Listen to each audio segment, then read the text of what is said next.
हाँ तो नमस्कार दोस्तों, आज अपन पढ़ेंगे राज्य निर्वाचन आयोग से संबंधित कुछ प्रश्न उत्तर।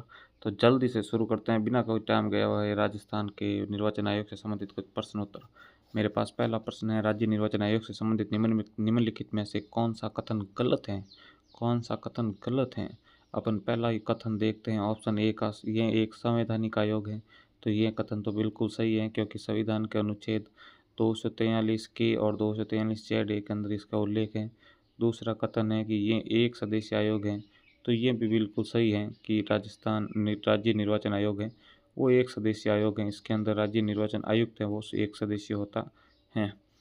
ऑप्शन डी है कि आयोग द्वारा स्थानीय निकायों के प्रथम चुनाव है वो 1995 में कराए गए, तो ये भी आपका बिल्कुल सही है। प्रथम चुनाव है वो राज्य निर्वाचन आयोग ने 1995 में कराए थे।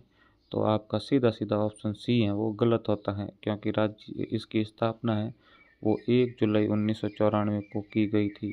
17 जून को नहीं, बल्कि 17 जून को इसकी स्थापना करने का निर्णय लिया गया है, जबकि आयोग की स्थापना है वो 1 जुलाई को की गई है। अगर आगामी परीक्षा में आपको पूछ ही लें कि आयोग को स्थापना करने का निर्णय कब लिया गया था, तो वो 17 जून को लिया गया था, जबकि स्थापना है वो 1 जुलाई को की गई। अगला प्रश्न, निम्न में से कौन सा कथन सही है? सैक संसद के चुनाव कराता है, यानी राज्य निर्वाचन आयोग है वो संसद के चुनाव करवाता है, बिल्कुल ये गलत है। सैक है वो केवल पंचायत के चुनाव करवाता है, यह भी गलत है। सैक है वो पंचायत और नगर निकाय दोनों के चुनाव करवाता है, बिल्कुल। राज्य निर्वाचन आयोग सिर्फ और सिर्फ स्थानीय निकायों के, यानी पंचायत और नगर निकाय के चुनाव ही करवाता है। लोकसभा या विधानसभा के चुनाव से इसका कोई लेना देना नहीं रहता है। और राज्य निर्वाचन आयुक्त की जो नियुक्ति है वो राष्ट्रपति द्वारा की जाती है, तो ये भी आपका कथन है वो गलत है। इसलिए आपका ऑप्शन सी है वो इसमें बराबर राइट है। राज्य निर्वाचन आयोग का संवैधानिक प्रावधान किस अनुच्छेद के अंदर है?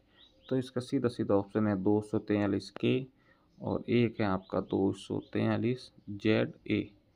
ये तो आपके 243 के तो पंचायतों से संबंधित हैं, वहीं 243 जेड ए है वो आपका नगर निकाय से संबंधित है।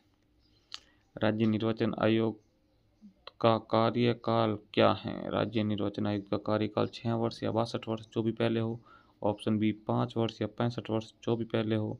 ऑप्शन सी 5 वर्ष, या ऑप्शन डी 3 वर्ष या 60 वर्ष। तो इसका सही आंसर है कि 5 वर्ष या 65 वर्ष जो भी पहले हो वो आपका इसका कार्यकाल है वो गिना जाएगा। तो राज्य निर्वाचन आयुक्त का कार्यकाल होता है 5 वर्ष, या उसकी उम्र 65 वर्ष हो जाए। निम्न में से कौन सा कथन है वो गलत है? वापस देखो, सैक एक संवैधानिक संस्था है, बिल्कुल संवैधानिक संस्था है, इसका उल्लेख है संविधान के अंदर।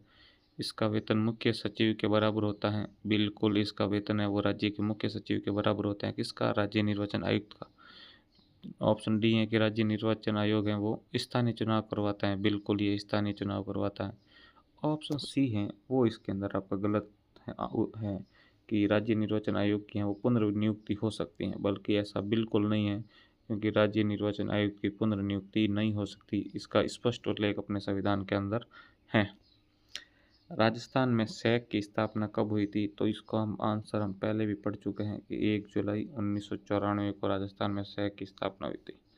राज्य निर्वाचन आयोग किसके चुनाव करवाता है? मैंने व्याख्या में आपको बताया था कि पंचायत और नगर निकाय के चुनाव है वो राज्य निर्वाचन आयोग है वो करवाता है, जबकि लोकसभा, विधानसभा और राष्ट्रपति इन तीनों के चुनाव हैं वो आपका राष्ट्रीय निर्वाचन आयोग है वो करवाता है। राज्य निर्वाचन आयोग पंचायत और नगर निकाय के, और लोकसभा, विधानसभा और राष्ट्रपति के चुनाव है वो राष्ट्रीय निर्वाचन आयोग करवाता है।